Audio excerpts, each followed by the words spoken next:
नमस्कार साथियों, स्वागत है आप सभी का आपके अपने इस चैनल फर्स्ट चॉइस अड्डा पर। दोस्तों, आज हमारे इस वीडियो की शुरुआत हो रही है क्वेश्चन नंबर 21 के साथ। 20 क्वेश्चन मैंने पिछली वीडियो में करवा दिए थे। 21वां क्वेश्चन है कि मिक्स्ड इकोनॉमी का मतलब क्या होता है। एक कोऑपरेटिव सेक्टर, एक पब्लिक सेक्टर, एक जॉइंट सेक्टर या दोनों ही प्राइवेट एंड पब्लिक सेक्टर का एग्जिस्टेंस। आपका समय शुरू होता है अब। 3, 2, 1। आई होप आप लोगों ने इसका आंसर सोच लिया होगा। इसका सही आंसर है मिक्स्ड इकोनॉमी का मतलब है प्राइवेट और पब्लिक सेक्टर दोनों का एग्जिस्टेंस होना एक साथ। जी हाँ दोस्तों, एक यूनिक ब्लेंड है, पब्लिक और प्राइवेट एक साथ मिलकर काम करते हैं। नाबार्ड इस्टेब्लिश्ड हुआ था 1984, 1989, 1991 या 1982। सही जवाब है 12 जुलाई 1982। जी हाँ दोस्तों, इसकी फुल फॉर्म है national bank for agricultural and rural development. ये एग्रीकल्चर के क्षेत्र में काम करता है। Was established on 12 July 1982 by an act of parliament. तो एक एक्ट पार्लियामेंट में पास हुआ था और फिर ये बना। Which of the following is also known as world bank. World bank भी कहा जाता है। IMF को, ADB को, IBRD को या IFC को। दोस्तों IBRD, जी हाँ दोस्तों, international bank for reconstruction and development, इसी को वर्ल्ड बैंक कहते हैं। नेक्स्ट है question, which institution is known as the soft loan window of world bank. Soft loan window है वर्ल्ड बैंक की। IMF, IDA, IFC या इनमें से कोई नहीं। सॉफ्ट लोन विंडो है इंटरनेशनल डेवलपमेंट एसोसिएशन, IDA इसको कहते हैं। मल्टीनेशनल फाइनेंशियल इंस्टीट्यूशन है जो कि प्रोवाइड करती है हेल्प पुअर कंट्रीज़ को in the form of loan की फॉर्म में। एक सॉफ्ट लोन विंडो कही जाती है वर्ल्ड बैंक की। मेन पर्पस इसका है IDA का is to provide grants and concessional loans to the world's poorest countries. तो ग्रांट्स देना, कंसेशनल लोन देना जो गरीब देश हैं। एक्सटर्नल ट्रेड, कितने कंट्रीज़ इन्वॉल्व होती हैं उसमें? 1, 2 या 2 से ज़्यादा।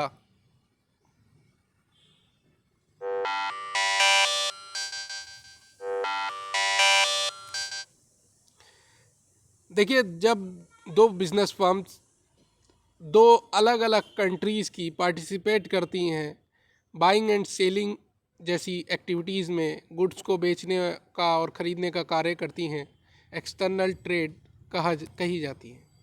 Documents that are used in internal trade, ऐसे डॉक्यूमेंट जो कि इंटरनल ट्रेड्स में यूज़ किए जाते हैं, बताना है आपको।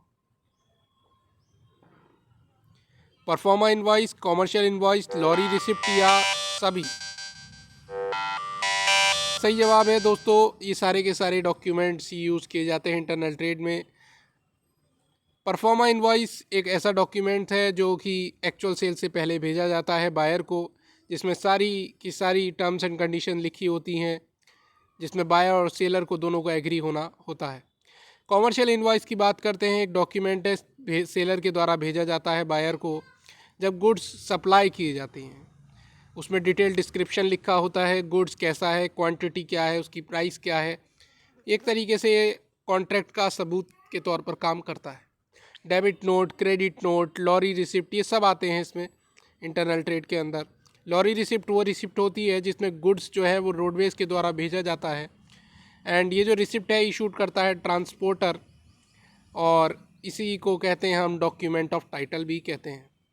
Railway receipt railway authorities issue करती हैं और टर्म्स ऑफ ट्रेड भी इसी में आता है। डंकल प्रपोजल डिस्कस किया गया था कहाँ पर? IMF, ADB, वर्ल्ड बैंक या WTO?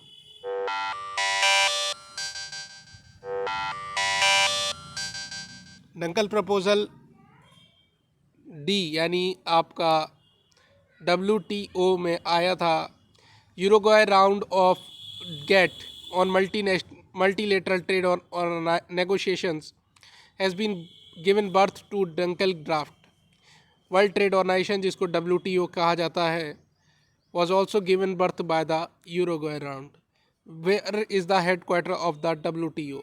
वर्ल्ड ट्रेड ऑर्गेनाइजेशन का हेडक्वार्टर किधर है, आप लोगों को ये बताना है। न्यूयॉर्क, वाशिंगटन DC, जिनेवा या ऑस्ट्रिया? सही जवाब है दोस्तों option number C, Geneva Switzerland में WTO सिचुएटेड है, लोकेटेड है। इनमें से कौन सा कथन WTO के बारे में सत्य नहीं है? WTO एक परमानेंट संस्था है। यूरोगेर राउंड ने ही बर्थ दिया था WTO को। Ministerial conference is the highest policy making body of the WTO, और WTO ऑफिशियली 1 जनवरी 1991 को कॉन्स्टिट्यूट हुआ था। तो जो कथन सत्य है वो आपको अलग रखने हैं और असत्य वाला हमें बताना है कि असत्य वाला कथन आपके अनुसार कौन सा होगा। असत्य वाला कथन है दोस्तों ऑप्शन नंबर डी। जी हाँ दोस्तों, 1 जनवरी 1991 दिया है, जबकि 1 जनवरी 1995 को वर्ल्ड ट्रेड ऑर्गेनाइजेशन की स्थापना की गई थी। विच of the following institution is not part of world bank community? World bank community का पार्ट नहीं है my friends. IBRD, WTO, IDA या IFC? माय फ्रेंड्स, आप लोगों ने इसका आंसर सोच लिया होगा। इसका ऑप्शन नंबर बी बिल्कुल सही जवाब है। WTO, जिसको वर्ल्ड ट्रेड ऑर्गेनाइजेशन भी कहते हैं, वर्ल्ड बैंक कम्युनिटी का हिस्सा नहीं है। World bank group comprises of 5 institution से मिलकर बना है वर्ल्ड बैंक। IBRD इसके अंतर्गत आता है, जिसको international bank for reconstruction and development कहते हैं। दूसरा है IDA, जिसको इंटरनेशनल डेवलपमेंट एसोसिएशन कहा जाता है। तीसरा है इंटरनेशनल फाइनेंस कॉरपोरेशन, जिसको IFC कहते हैं।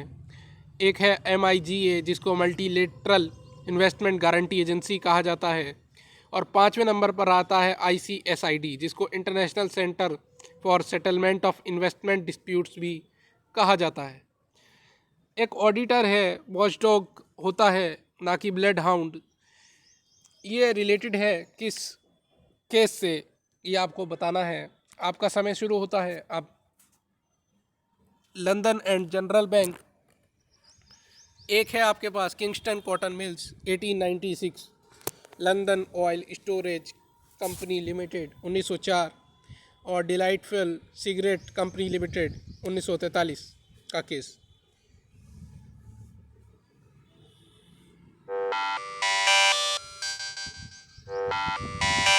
आपने इसका आंसर खोज लिया होगा। इसका सही आंसर है my friends Kingston cotton mills. जी हाँ दोस्तों, एक ऑडिटर वॉचडॉग होता है, ना कि ब्लड हाउंड। इसकी लिमिटेशंस है कि ये वॉर्न करे आपको। It's his limitation are just to warn you like a watchdog. जब भी कोई स्ट्रेंजर आपके घर में आता है तो मास्टर को भौंक कर अलर्ट करता है, ना कि वो सीधे उस स्ट्रेंजर को काटने लगता है। It is the duty of the owner to take action, यानी ऑनर की ड्यूटी है कि वो इसके अगेंस्ट में एक्शन ले। As the dog always thinks about the owner, as it is the same way an auditor always think about the owner of the company. तो जैसे डॉग हमेशा ओनर के बारे में सोचता है, तो ऑडिटर को भी ओनर के बारे में सोचना चाहिए। ये रिस्पॉन्सिबिलिटी है उसकी कि वो फेयर और ट्रू व्यू निकाल कर दे बिज़नेस का, जो भी निकल कर आ रहा है, और जितनी भी डिटेल्स हैं एरर्स और फ्रॉड्स बिजनेस की वो बताए। Auditing can be defined as, auditing को डिफाइन किया गया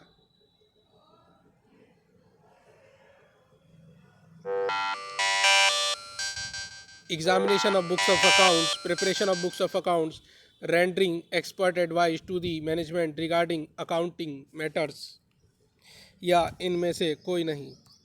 सही जवाब है, देखिए, according to institute of chartered accountant of India, auditing is a systematic and independent examination of data statement, records, operations and performance of an enterprise for a stated purpose.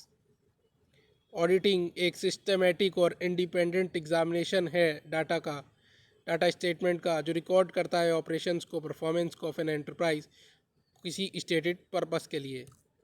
What is Spirit D cops means? Spirit D cops का मतलब क्या होता है? All is well, union is strength, fair remuneration, या इनमें से कोई नहीं। सही जवाब है my friends, union is strength. Spirit D corps को यूनियन इज़ स्ट्रेंथ यानी एकता में शक्ति के रूप में माना जाता है। 14 प्रिंसिपल दिए गए थे मैनेजमेंट के हेनरी फाइल के द्वारा, जिसमें से ये एक माना जाता है। नॉन ट्रेडिंग संस्थाएं इंस्टीट्यूशंस बनाती हैं manufacturing account, profit and loss account, income और एक्सपेंडिचर अकाउंट या फिर ट्रेडिंग अकाउंट। आप लोगों को सही उत्तर इसका बताना होगा।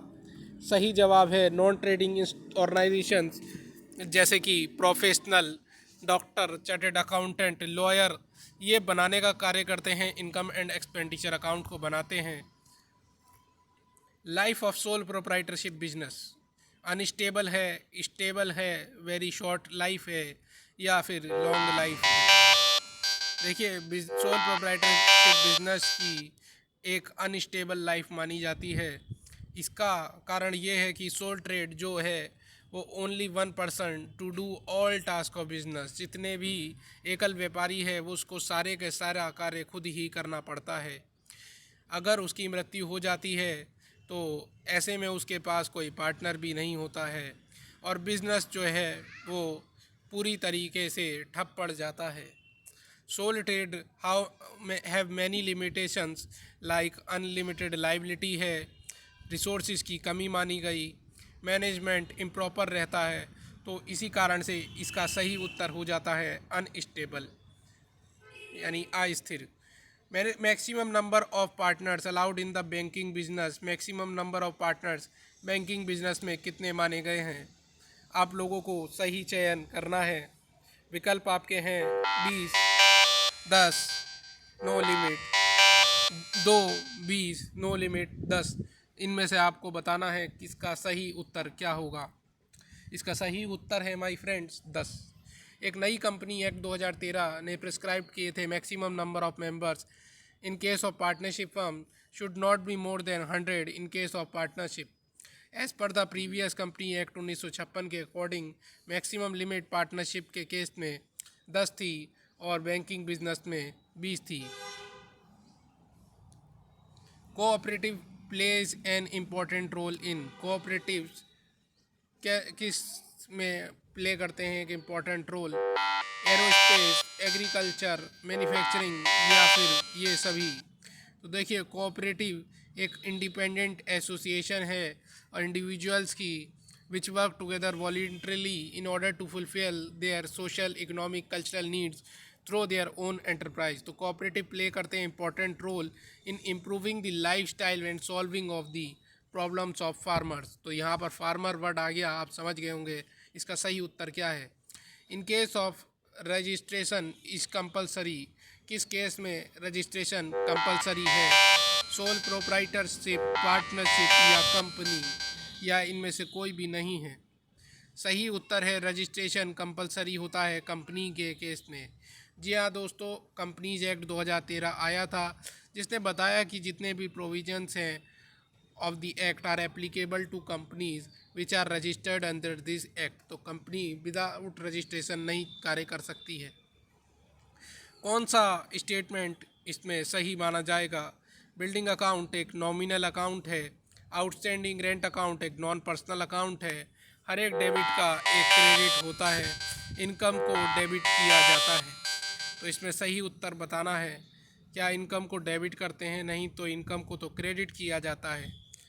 और आउटस्टैंडिंग रेंट अकाउंट क्या नॉन पर्सनल है?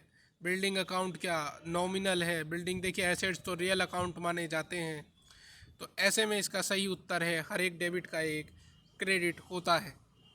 प्रीपेड इंश्योरेंस अकाउंट क्या है? एक खर्चा है, एक रेवेन्यू है, एक एसेट है या फिर एक लाइबिलिटी है, उत्तरदायित्व है? तो देखिए, प्रीपेड इंश्योरेंस एक संपत्ति मानी जाती है जिसको एसेट भी कहते हैं। विच of the following does not constituted current liability, current liability में नहीं आता है। बिल्स पेबल, क्रेडिटर और इंटरेस्ट जो भी है आउटस्टैंडिंग डिवेंचर्स पर, वो सब करंट माना जाता है। पर कंटिजेंट लाइबिलिटी कोई करंट लाइबिलिटी नहीं होती। एक ऐसी लाइबिलिटी है जो किसी इवेंट पर ही अराइज होती है और बैलेंस शीट के फुटनोट में डालकर दिखाई जाती है। Goods withdrawn by a partner from business for his personal use will be credited to। किस में इसके उत्तर आपको चुनने हैं, सेल्स अकाउंट, परचेज, अप्लायर या स्टॉक। तो अगर कोई गुड्स विड्रॉ करके जाएगा प्रोप्राइटर अपने बिजनेस से पर्सनल यूज़ के लिए, तो आप किस अकाउंट को क्रेडिट करेंगे। देखिए गुड्स है और गुड्स में आपको क्या करना पड़ेगा, आपको परचेज आपकी कम हो जाएगी तो परचेज अकाउंट को क्रेडिट करना पड़ेगा। डेबिट करने से परचेज बढ़ती है, क्रेडिट करने से घटती है। चलिए नेक्स्ट देखते हैं, एरर्स डिस्क्लोज नहीं करेगा ट्रायल बैलेंस। तो ट्रायल बैलेंस कौन सा एरर डिस्क्लोज नहीं करेगा, error of commission, error of principle, error of finding balance या इनमें से कोई नहीं। सही जवाब है एरर ऑफ प्रिंसिपल में आपका ट्रायल बैलेंस डिस्क्लोज नहीं करेगा इस तरह का error. What is Spirit D cops means. Spirit D cops का मतलब क्या होता है, तो अभी आपको पीछे बताया था यूनियन इज स्ट्रेंथ होता है। हेनरी फायल ने 14 प्रिंसिपल दिए थे जिसमें से इसका मतलब है टीम स्पिरिट से। नॉन ट्रेडिंग संस्थाएं किस तरीके का अकाउंट प्रिपेयर करती हैं, तो इनकम और एक्सपेंडिचर अकाउंट प्रिपेयर करती हैं। पहला स्टॉक एक्सचेंज कब सेटअप किया गया था भारत में, कहाँ किया गया था, कोलकाता, मुंबई, दिल्ली या चेन्नई। सही उत्तर है माय फ्रेंड्स मुंबई। देखिए मुंबई स्टॉक एक्सचेंज की स्थापना 1875 में हुई थी। भारतीय स्टॉक एक्सचेंज है और बॉम्बे स्टॉक एक्सचेंज एशिया का सबसे पुराना स्टॉक एक्सचेंज माना जाता है। 31 अगस्त 1957 को BSE भारत में एक सिक्योरिटीज़ कॉन्ट्रैक्ट रेगुलेशन एक्ट के तहत मान्यता प्राप्त पहला स्टॉक एक्सचेंज बन गया था। ऐसा कौन सा कॉन्फ्रेंस है जिसने IMF को बर्थ दिया था, तो अभी पीछे ही बताया था मैंने आपको, ब्रेटन वुड्स कॉन्फ्रेंस इसका सही उत्तर होगा। एक्स एंड वाई थ्योरीज किसने इन्वेंट की थी, तो मैकग्रेगर है, मैस्लो है, मैक्लियंट है या गिलब्रेथ है। सही उत्तर है माय फ्रेंड्स मैकग्रेगर, जिसको डगलस मैकग्रेगर भी कहते हैं। ये साइकोलॉजिस्ट थे, एडमिनिस्ट्रेटिव मैनेजमेंट के फाउंडर माने जाते हैं। तो आपको बताना है एल्टन मायर, FW टेलर, मैक्स वेबर या Henri file.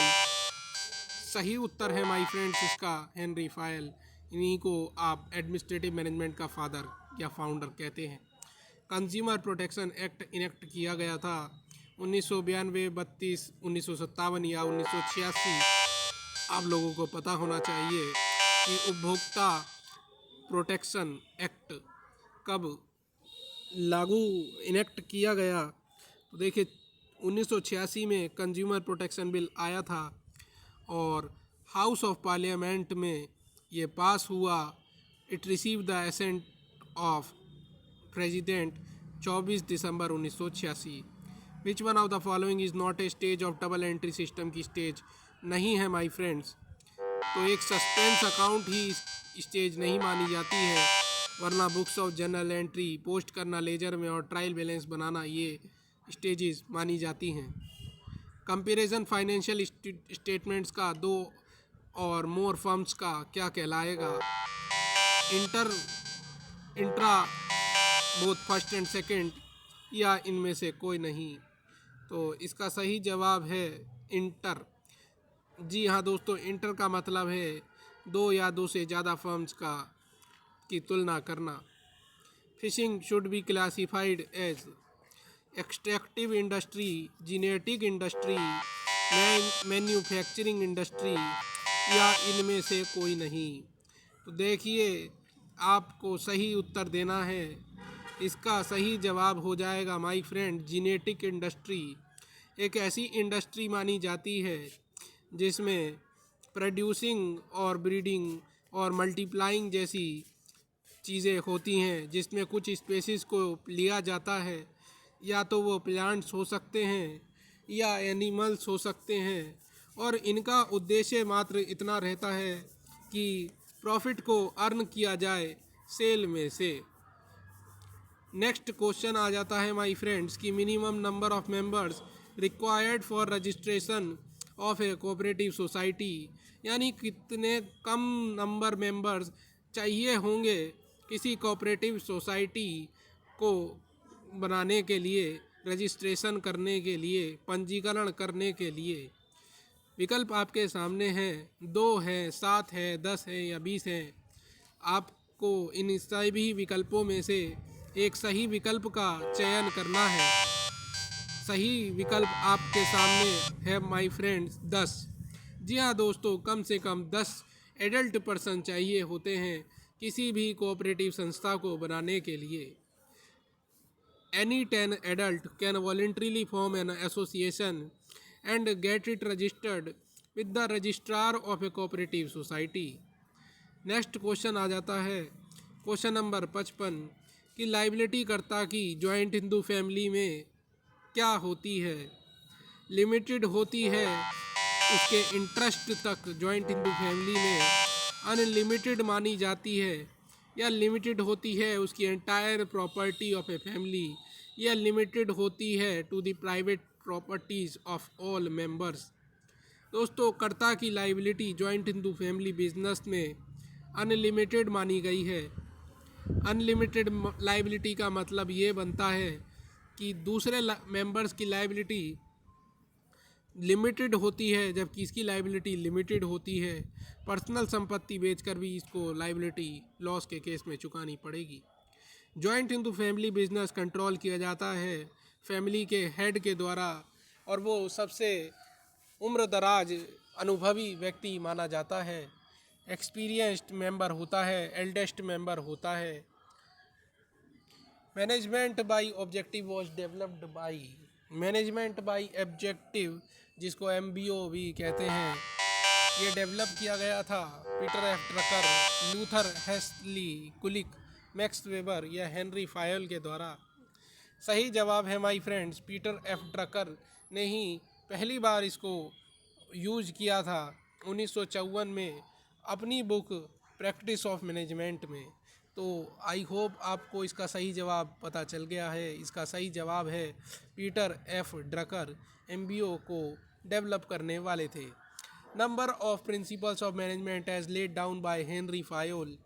Number of principle जो कि मैनेजमेंट के दिए गए थे हेनरी फायोल के द्वारा, वो थे 12, 14, 16, 20। आप सभी को पता होगा इसका सही उत्तर है माय फ्रेंड्स, इसका सही उत्तर है 14 प्रिंसिपल्स दिए गए थे। तो सही जवाब 14 प्रिंसिपल्स है। Principles of order as one of the principles of management essentially speaks out. इसका सही उत्तर देना है, इसका सही उत्तर देना है आपको। A place for everything and everything in its place. Order should follow from top to bottom and responsibility from bottom to top. One subordinate should respond to the order of one superior, one head, one plan. तो सही जवाब आप लोगों को बताना है कि principle of order as one of the principles of management specially essentially speaks out किस चीज़ की बात करता है। तो दोस्तों, इसमें सही चीज़ ये है कि हर एक चीज़ अपनी सही जगह पर होनी चाहिए। यानी Fayol defines the order principle as the systematic, orderly and properly arrangement of people, places and things. इससे क्या होता है, टाइम बचता है। In his explanation of the concept of order, Fayol felt that there was no perfect order to anything, but that any form of disorder was unacceptable. अगर workers या labour अपना सामान सही जगह पर नहीं रखेंगे तो अगले दिन उन्हें ढूंढने में दिक्कत होगी। ऐसे में उन्हें अपने सही सामान सही जगह पर रखना चाहिए। फाइल का मानना था कि ऑर्डर जो प्रिंसिपल है वो सिस्टमेटिक, ऑर्डरली और प्रॉपरली अरेंजमेंट होना चाहिए लोगों का, जगहों का, थिंग्स का। Government companies one where in majority of the preference shares are owned by the government, majority of debentures are owned by the government, at least 51%, जहाँ पर 51% की बात आ जाती है, इक्विटी शेयर्स गवर्नमेंट के पास होते हैं, वही इसका सही उत्तर माना जाता है क्या, या whole of the shares and debentures are owned by the government. देखिए, मैंने आपको बताया कि 51% अगर शेयर्स होते हैं तो वही गवर्नमेंट कंपनी मानी जाती है। पब्लिक कंपनी कैन इशू, एक पब्लिक कंपनी क्या इशू करेगी, equity and preference share, ordinary and promoter share, equity share and bearer debenture, ordinary preference and deferred shares, तो इक्विटी एंड प्रेफरेंस शेयर इसका सही जवाब है। Private company are preferred because, private company को prefer किया जाता है क्यों? They can raise capital by selling share to the public, they need not have any director, control is retained in the hands of a few person, या their formation does not need any legal formality. देखिए, private company को prefer इसलिए किया जाता है क्योंकि control जो है वो रहता है कुछ लोगों के हाथ में, तो इससे कंपनी चलाने में आसानी होती है। Measures of cost and value of employees of an organisation is related to social accounting, inflation accounting, environmental accounting या human resource accounting.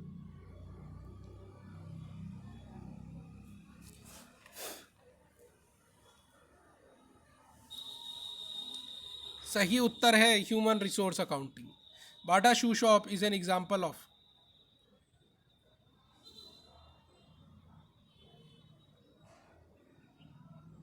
Bata shoe shop एक चेन स्टोर का एग्जाम्पल है।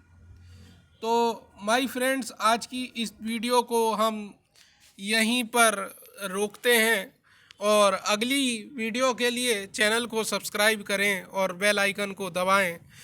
वीडियो पसंद आई तो लाइक करें, शेयर करें और जुड़े रहें इस चैनल के साथ। धन्यवाद।